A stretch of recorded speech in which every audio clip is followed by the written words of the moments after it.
El canal del Congreso presenta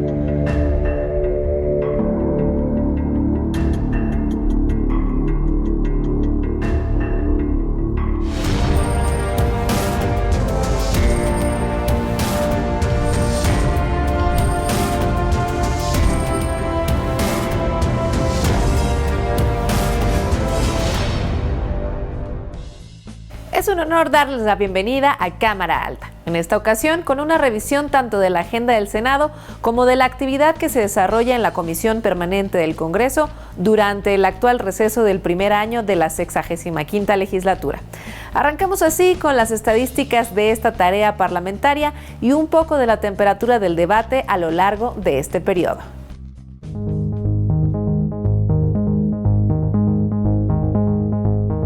La Comisión Permanente del Congreso entra en funciones durante los recesos de las cámaras que la conforman. Esta se integra por 37 legisladores, de los cuales 19 son diputados y diputadas, y 18 senadores y senadoras.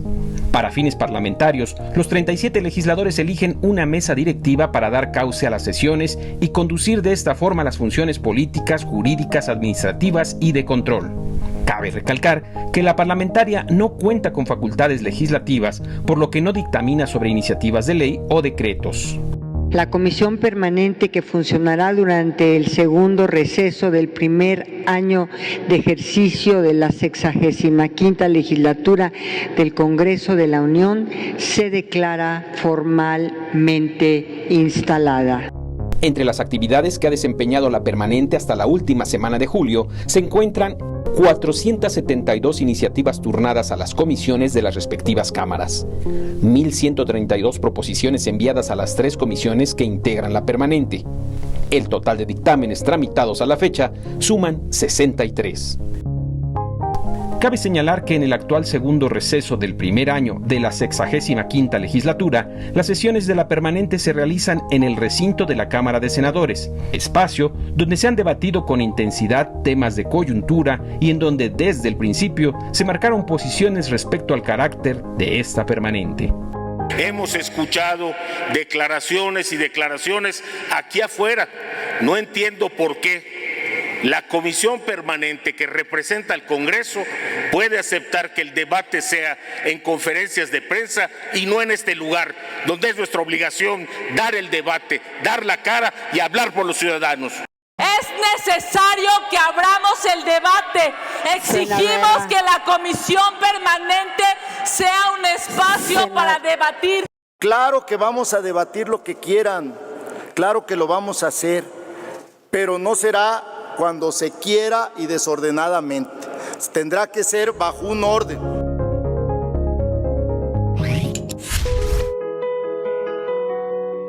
El 30 de julio de 1811, Miguel Hidalgo, quien encabezó el inicio de la Guerra de Independencia en México, fue fusilado en Chihuahua, después de haber sido juzgado y degradado como sacerdote por las autoridades religiosas de la Nueva España.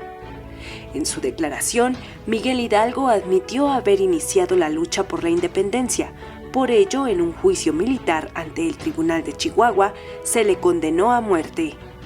El día de su ejecución, el 30 de julio de 1811, el padre de la patria sostuvo un crucifijo en ambas manos y se sentó de frente al pelotón de fusilamiento. 3 descargas y 2 disparos al corazón acabaron con su vida. Su sacrificio, lejos de ser un escarmiento, fue un gran ejemplo libertario para otros insurgentes. Miguel Gregorio Antonio Ignacio Hidalgo Costilla y Gallaga Mandarte Villaseñor, mejor conocido como Miguel Hidalgo y Costilla, nació el 8 de mayo de 1753 en Guanajuato. A los 23 años se trasladó a Valladolid, hoy Morelia, Michoacán, para estudiar en el Colegio de San Nicolás Obispo, perteneciente a la Orden de los Jesuitas. Ordenado sacerdote en el año de 1803, se hizo cargo de la parroquia de Dolores, Guanajuato, donde mejoró las condiciones de los feligreses, casi todos indígenas.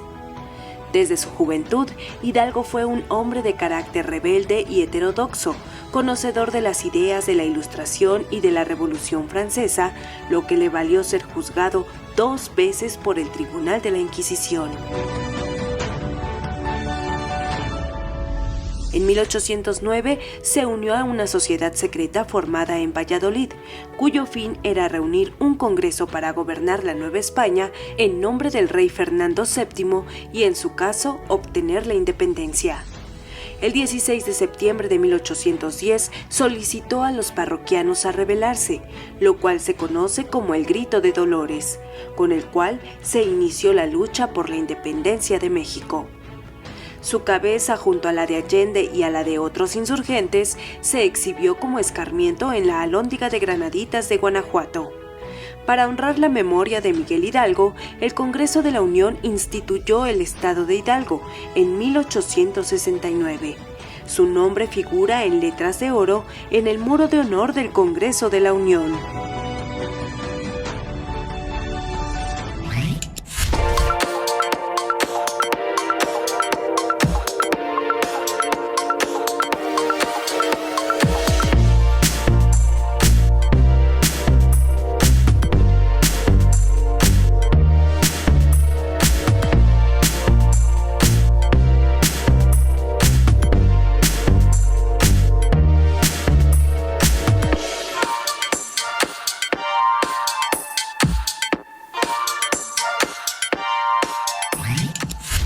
La aparición de la hepatitis aguda infantil ha hecho sonar las alertas de la Organización Mundial de la Salud. Sin embargo, en ciertos ámbitos se ha recalcado que no existen indicios de que se trate de una enfermedad infecciosa. Con la finalidad de no correr ningún riesgo, la Comisión Permanente del Congreso aprobó un punto de acuerdo para que todas las autoridades de salud incrementen la vigilancia, investiguen, prevengan y atiendan en conjunto este padecimiento, hasta ahora de origen desconocido. En 2022, un padecimiento relativamente frecuente como la hepatitis comenzó a causar alerta en el mundo. Recientemente, apenas el 15 de abril, se lanzó un primer comunicado del Reino Unido como una alerta sanitaria sobre 9 casos de hepatitis en niños sin que pudiera identificarse la causa. Entonces, esto pues alertó a los demás países de la Unión Europea y también a los Estados Unidos. La hepatitis, que es una inflamación del hígado, se cataloga con 5 tipos: A, B, C, D y E. Sus causas comunes pueden ser un virus, toxinas o medicamentos. Si la inflamación de hígado inicia de forma repentina, es considerada hepatitis aguda. Lo que generó preocupación global fue observar casos de hepatitis infantil aguda de origen desconocido. Las alarmas se prenden más o menos en abril en el Reino Unido, porque se empiezan a investigar todas estas causas que suelen dar esta hepatitis, una hepatitis aguda en niños, y ninguna de estas causas comunes parecía ser la razón del padecimiento en estos niños, ¿no? Preocupaba porque algunos de ellos podían tener un curso de hepatitis fulminante, un curso muy grave, y que algunos de estos niños pues habían requerido trasplante hepático. Debido a que en México se han reportado casos, senadores y diputados en la Comisión Permanente hicieron un llamado al sector salud federal para que actualice el aviso epidemiológico sobre hepatitis aguda infantil de origen desconocido. Pedimos que sea también a las 32 entidades federativas a continuar y, en su caso, incrementar las actividades de vigilancia epidemiológica, investigación, prevención y concientización, así como continuar realizando acciones de control de contagios relativas a la hepatitis aguda infantil de origen desconocido. El hecho de que se esté hablando en el Senado, pues nos permite recordar y recordarle a los legisladores que una epidemiología bien hecha nos permite tomar decisiones adecuadas en salud pública. Combatir la desinformación sobre la hepatitis infantil observada en 2022 es uno de los mayores retos. La mayor parte de los casos en el mundo parecen estar concentrados en el Reino Unido, primordialmente en Inglaterra. La mayor parte de los casos tiene menos de 5 años Y un recordatorio muy grande a la audiencia, pues viene a ser que hay personas con mala fe o a lo mejor falta de conocimiento o una combinación de ambas, que han querido hacer una liga entre la aplicación de las vacunas y la aparición de una hepatitis en niños. Y pues vaya, lo primero que hay que recordar es que la mayor parte de los países, los menores a 5 años no han sido vacunados. Yo creo que hay que seguir pendientes y hay que no entregarnos a fuentes que puedan, maliciosamente o no, darnos información errónea, ¿no? Las recomendaciones para prevenir la hepatitis son las mismas que hemos aprendido con la llegada del SARS-CoV-2. Las hepatitis se pueden evitar con medidas de higiene, se pueden evitar con un simple lavado de manos antes de comer y después de ir al baño, tomando un agua que esté previamente hervida, yendo con su médico familiar a que les pongan las vacunas previas a los niños. Yo creo que el primer mensaje es no entregarse al pánico y el segundo mensaje, igual de importante, es asegurarnos que nuestras cartillas de vacunación estén completas en casa.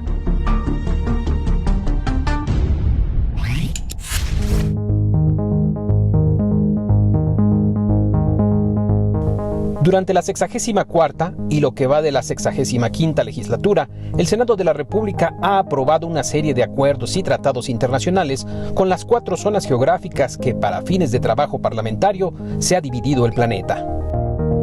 Con la zona geográfica de América del Norte se han aprobado 4 tratados, 2 de ellos en el marco del TEMEC, uno más sobre cooperación ambiental entre los 3 países y otro específicamente con Estados Unidos sobre el uso pacífico de la energía nuclear. Con la zona geográfica de Europa se han firmado 8 tratados, uno con el Reino de los Países Bajos, uno con la Unión Europea, uno con la República de Finlandia, uno con la República Federal de Alemania, 3 con el Reino Unido de la Gran Bretaña e Irlanda del Norte y uno más con Serbia. Con la zona geográfica de América Latina y el Caribe, la Cámara Alta ha ratificado 9 tratados, uno con la República de Cuba, uno con la República de El Salvador, uno con la República Federativa de Brasil, uno con la República Argentina, uno con la Comisión Económica para América Latina y el Caribe, la CEPAL, uno con la República de Guatemala, 2 con la República Oriental de Uruguay y un convenio constitutivo con distintos miembros de la región para crear la Agencia Latinoamericana y Caribeña del Espacio. Finalmente, con la zona geográfica Asia-Pacífico-África se han firmado 6 tratados, uno con el Estado de Kuwait, uno con el Reino de Arabia Saudita, uno con el Estado de Qatar, uno con la República de Azerbaiyán, uno con la Región Administrativa Especial de Hong Kong de la República Popular China y uno más con China. A estos 27 tratados ratificados se suman otros 13 tratados firmados con organismos internacionales para sumar un total de 40 instrumentos internacionales. La pena de muerte o pena capital ha existido a la par con la humanidad y constituye la forma más extrema de castigo, ya que es cruel, inhumana, degradante y sobre todo una violación del derecho a la vida. Datos de Amnistía Internacional indican que al concluir el año 2020, 108 países habían abolido la pena de muerte en sus legislaciones para todos los delitos. Y ese mismo año, este organismo registró 483 ejecuciones repartidas en 18 países. La mayoría de estas ejecuciones se produjeron en China, Irán, Egipto, Irak y Arabia Saudita. En México, la pena de muerte existió desde la época prehispánica. Algunas de las antiguas sociedades aplicaban castigos severos a la violación de leyes. En la época virreinal, la herejía y la sublevación contra el gobierno español eran los motivos principales por los que alguien era condenado a la pena de muerte.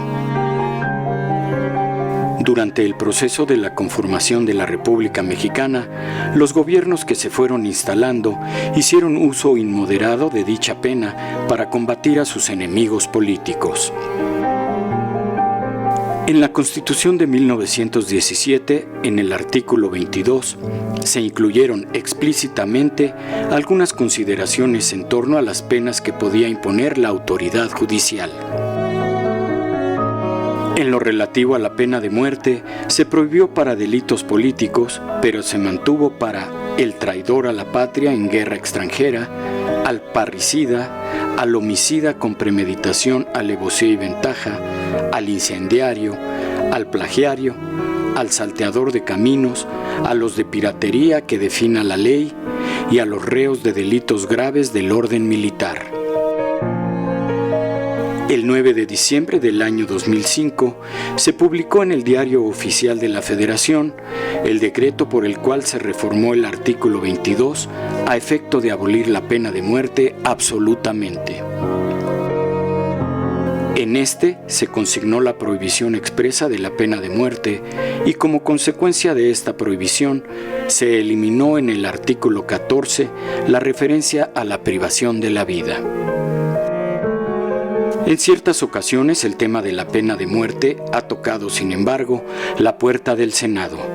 Los legisladores y legisladoras coinciden en que revivir la pena de muerte en la Constitución violaría el principio de progresividad y se atentaría contra los compromisos internacionales asumidos por México en materia de derechos humanos. Otro de los puntos de acuerdo expresados en la permanente tiene que ver con las acciones que urge implementar para la protección de la cuenca del lago de Pátzcuaro, uno de los cuerpos de agua más importantes en México, el cual actualmente se encuentra severamente afectado por diversas causas, entre ellas las actividades turísticas, agropecuarias, pesqueras y forestales.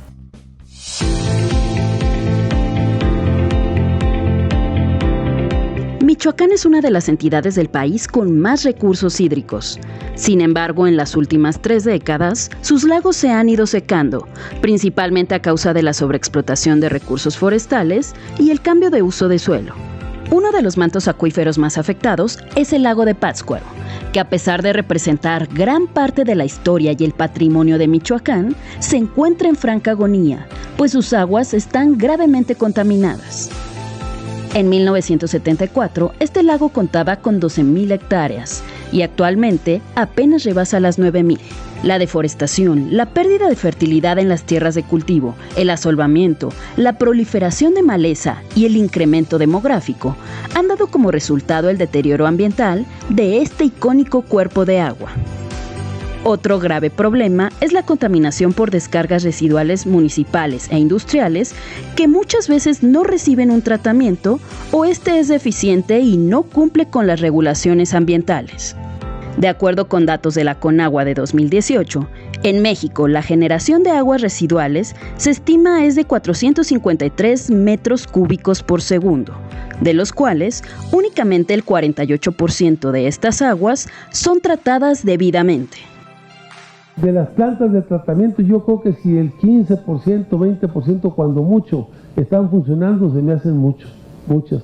Necesitamos revisar porque con muchas plantas de tratamiento nada más se buscaba una forma de quedarse con el dinero. Muchas de esas obras en el país están abandonadas, están tiradas.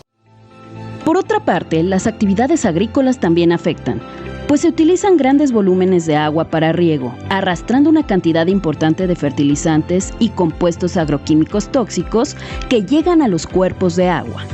Otro problema es la contaminación por residuos sólidos, como plástico, llantas, vidrios y animales muertos, que llegan al lago arrastrados desde las calles, lo que afecta de manera importante la calidad ambiental. Ya no basta con acciones aisladas que son temporales, sino que requerimos estrategias permanentes y coordinadas entre los 3 órdenes de gobierno para lograr la recuperación integral de la cuenca del lago.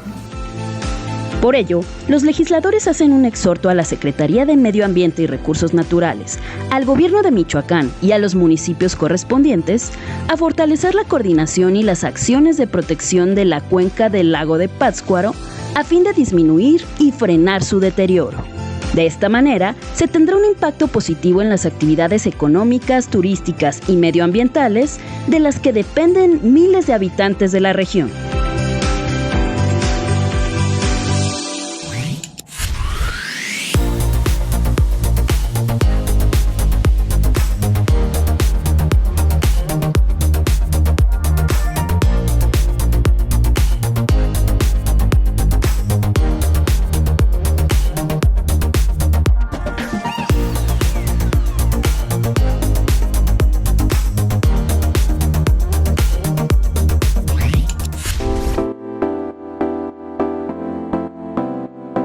La función principal del horario de verano ha sido aprovechar la luz del sol para utilizar menos energía eléctrica en casas y edificios de trabajo. Sin embargo, esta idea es mucho más remota. El esquema de atrasar la llegada de la oscuridad adelantando los relojes 1 hora durante los meses más cálidos del año fue presentada por primera vez en 1784 por Benjamin Franklin en Estados Unidos, quien sugirió despertarse más temprano en verano para reducir el consumo de velas. En la actualidad, más del 60% de los países en el mundo usan el horario estándar durante todo el año, mientras que el 40% restante recurre al cambio de horario en verano. En México, el cambio de horario se encuentra vigente desde 1996. Durante 6 meses se utiliza el horario de verano, que va de abril a octubre, y el resto de los meses el horario de invierno, que va de octubre a abril. De acuerdo con datos de la Secretaría de Energía recabados en 2021, el ahorro que generó el horario de verano fue de 537 gigawatts por hora, lo que equivale a 1.138 millones de pesos. Desde el punto de vista de la salud, algunos servidores públicos han afirmado que el cambio de verano genera afectaciones a la salud de la población, debido a que provoca problemas de sueño, memoria, fatiga, depresión y falta de concentración. Según información del gobierno federal, existe un rechazo popular hacia el horario de verano. Una encuesta revela que 71% de la población mexicana está a favor de la eliminación del cambio de horario y solo el 29% votó a favor de la permanencia. Ante ello, el titular del Ejecutivo envió, el pasado 5 de julio, una iniciativa de reforma que busca eliminar el cambio de horario. Dicha iniciativa fue recibida en sesión de la Comisión Permanente del Congreso de la Unión y esta, a su vez, la turnó a la Comisión de Energía de la Cámara de Diputados para su dictaminación. De aprobarse la propuesta en el siguiente periodo ordinario, el último mes que se modificará el reloj será octubre y México permanecerá en el horario de invierno, el cual atrasa 1 hora al reloj.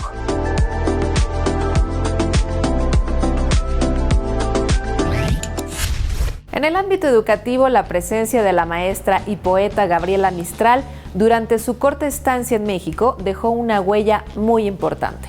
Organizó escuelas indígenas, congresos de maestros misioneros, coordinó publicaciones, entre ellas La Lectura para Mujeres, texto considerado por el propio senador Héctor Vasconcelos como una auténtica manifestación feminista por su hondo significado literario. Esta es la crónica del homenaje en el marco de la Comisión Permanente del Congreso. 20 de julio de 2022. El protocolo para la sesión solemne en la Permanente del Congreso dicta entonación de himnos nacionales, primero el de México y a continuación el de la República de Chile, país de origen del personaje central de este homenaje, maestra y poeta Gabriela Mistral. Al saludar a nombre de esta legislatura la memoria de Gabriela Mistral, queremos ratificar el compromiso de senadoras y senadores mexicanos con la educación, con la relevancia del proyecto educativo para la niñez y la juventud, para encontrar las oportunidades para el desarrollo y el engrandecimiento de nuestra patria. Lucila de María del Perpetuo Socorro Godoy Alcayaga arribó a México el 21 de julio de 1922, respondiendo al llamado del primer secretario de Educación José Vasconcelos para participar en las misiones culturales y educativas en aras de alfabetizar al México postrevolucionario que escasamente sabía leer y escribir. Es así como Gabriela llega a México en 1922 para convertirse subsecuentemente en maestra misionera, encargada de la organización de escuelas indígenas. presidenta del Congreso de Maestros Misioneros, editora de lecturas para mujeres y editora de lecturas clásicas para niños. Hizo además un esfuerzo muy importante para escolarizar a las niñas y para promover la alfabetización y la lectura entre las mujeres. Las lecturas para mujeres es un libro que no ha sido suficientemente calibrado, en mi opinión. Gabriela abrió horizontes hasta entonces insospechados para la mujer mexicana. Se trató de uno de los primeros actos genuinamente feministas en nuestra historia, una de las primeras políticas de género. La condición de solemne de la sesión no impidió que por su propia naturaleza fluyeran los versos, la metáfora y las imágenes de la palabra. A veces la poesía es el vértigo de los cuerpos y el vértigo de la dicha y el vértigo de la muerte. El paseo con los ojos cerrados al borde del despeñadero y la verbena en los jardines submarinos. La poesía como puerto de salvación, como ariete de sensibilidad y de inteligencia, como refugio en las horas oscuras. Adiós al lenguaje sórdido, a la corrupción del debate, a la aniquilación del diálogo. Que tu alma de poeta nos inspire, que tu ejemplo de maestra nos conmueva, que seamos capaces de recuperar la nitidez de la palabra, el valor del lenguaje por la verdad y la propuesta, para que la voz, unida al pensamiento, germine en el canto que nos permita salir del laberinto.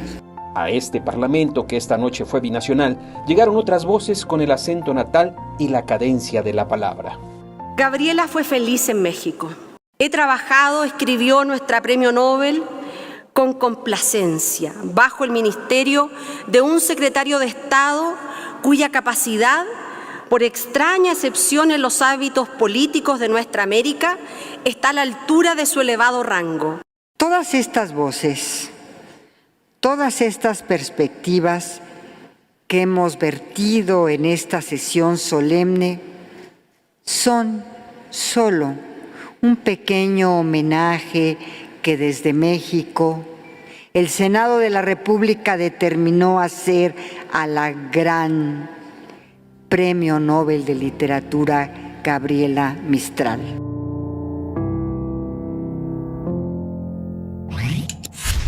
De esta forma llegamos al final de esta entrega de Cámara Alta con el reporte del trabajo legislativo que se ha venido desarrollando durante el periodo de receso del Congreso en la sede del Senado. Me despido en nombre de quienes desarrollamos esta labor informativa, pero los invito a que nos acompañen en esta revisión de temas que se desarrollan en la Cámara Alta. Soy Paulina Usigli, pásenla muy bien. Hasta la próxima.